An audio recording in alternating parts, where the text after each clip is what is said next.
এমন ভান করছে এক একজন যেন কতকাল খায়নি, কতকাল তারা খায়নি, কত অভাব, কত দুর্দশা।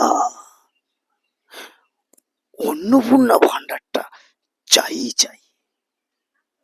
চাকরি দরকার নেই, মান সম্মান দরকার নেই, কোনো কিছু তো নাকি অন্নপূর্ণা ভান্ডার চাই। নমস্কার, আজ আমি অত্যন্ত গুরুত্বপূর্ণ একটি বিষয় নিয়ে আলোচনা করতে চলেছি সংক্ষিপ্ত আকারে। হ্যাঁ, 15,000 নয়, 20,000 নয়, 30,000 নয়, এমনকি 40,000 টাকা পর্যন্ত কেউ কেউ উপার্জন করেন, তাদের পর্যন্ত রাতের ঘুম হচ্ছে না। অন্নপূর্ণা ভান্ডারটা কেন পাওয়া গেল না, কেন পাওয়া যাবে না? এমনকি রিজেক্টেড হওয়ার পরেও বা তারা নানান ভাবে সাধ্য চালিয়ে যাচ্ছে। আমি সেই সব মানুষদেরকে বলবো, সাবধান হয়ে যান, সাবধান।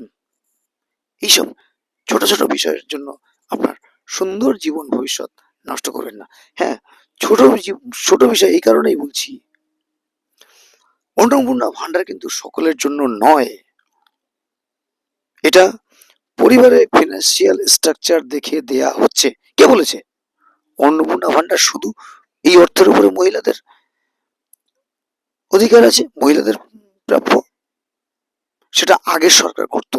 আগের সরকার যাকে তাকে দিয়ে দিত, এমনকি দেশদ্রোহীরাও পেত লক্ষ্মীর ভান্ডার।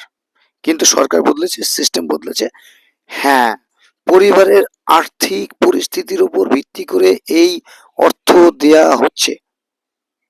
পরিবারের প্রধান আর্থিক অর্থ অর্থ উপায়কারী ব্যক্তি যদি মহিলা হন, তাহলে তার বেসিসে দেওয়া হচ্ছে। অর্থাৎ কেউ অতি কিছু প্রাপ্তির আশা করে বারবার জমা দেবেন, তারপরে সেটা যখন হবে, তদন্ত হবে। আর আমি সরকারকে আরেকটা কথা বলবো, আপনারা যে বলছেন যে বাড়ি বাড়ি গিয়ে তদন্ত হবে, বাড়ি বাড়ি গিয়ে কিন্তু তদন্ত হচ্ছে না। অন্তত আমার এখানে তো দেখছি বাড়ি বাড়ি গিয়ে তদন্ত হচ্ছে না।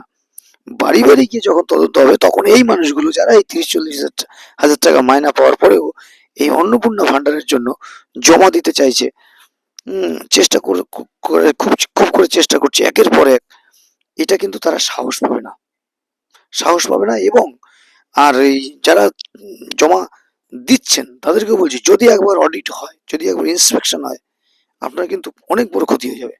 তাই এসআইআর এর সময় যেরকম বলেছিলাম যে অতি চালাকি করতে যাবেন না কেউ,